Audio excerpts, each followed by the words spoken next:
आज तक digital breaking. Cough syrup मामले में केंद्र सरकार ने एक बड़ा एक्शन लिया है।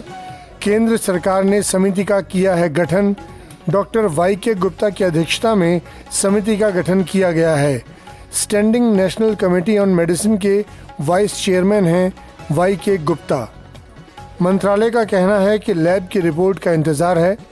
रिपोर्ट नहीं आने तक बंद रहेगा कंपनी का प्रोडक्शन, ऐसा कहना है सूत्रों का।